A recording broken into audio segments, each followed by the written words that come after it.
Bonjour, dans cette vidéo nous allons voir comment faire un effet thermomètre sur PowerPoint pour avoir ce type de rendu.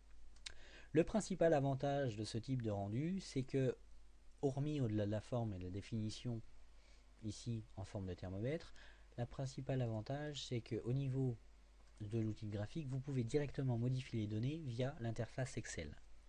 Donc ici, en changeant les valeurs, par exemple, je passe à 45%, mon graphique est tout de suite réactualisé et ma mise en forme associée est réactualisée.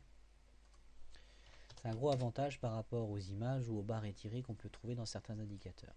Pour arriver à ce rendu, la première étape consiste à aller dans l'onglet Insertion, de créer un graphique sous forme d'histogramme et de laisser par défaut l'histogramme qui est généré par PowerPoint et de travailler à partir de l'interface qui est ouverte par PowerPoint, c'est-à-dire ici Excel.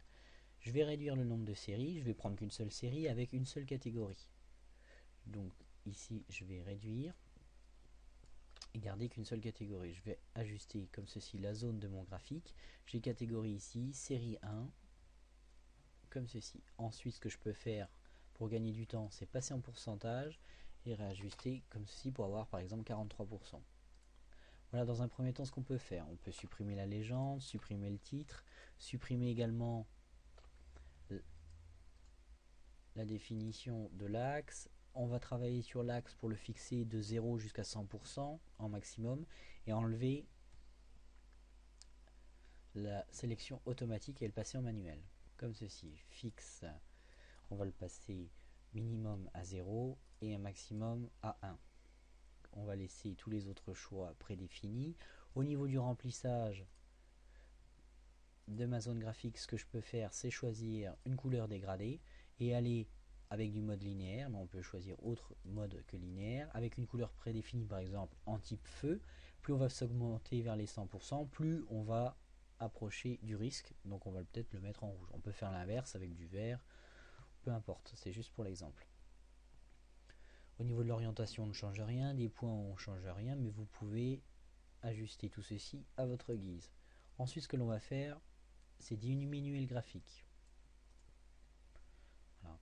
Donc le graphique est diminué. Ce que l'on peut faire également, c'est peut-être ajuster la largeur ou l'intervalle. Donc si vous avez 0 intervalle, vous prenez toute la largeur. Vous pouvez augmenter, diminuer, et même si au besoin, faire du séparé ou du chevauchement, si vous avez plusieurs catégories. Ensuite, c'est un petit peu de finition en termes de mise en forme. Vous pouvez travailler comme ceci, le passer en arrière-plan tout de suite après avoir mis un remplissage par exemple en gris, un contour par exemple blanc. Vous le passez en arrière-plan comme ceci et vous avez une première mise en forme sous forme de thermomètre. Il suffit ensuite de réajuster légèrement le graphique pour que ça soit un petit peu plus design. Et voilà, en gros, une mise en forme type thermomètre. Voilà, en 3 minutes 26 secondes. J'espère que ça vous donnera satisfaction et vous donnera des idées pour votre indicateur et pour vos tableaux de bord.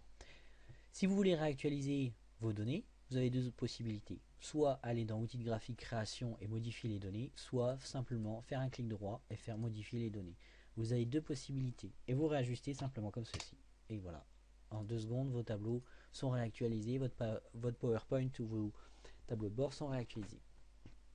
J'espère que ça sera très utile pour vous et je vous dis à très bientôt sur le site d'Ingideo.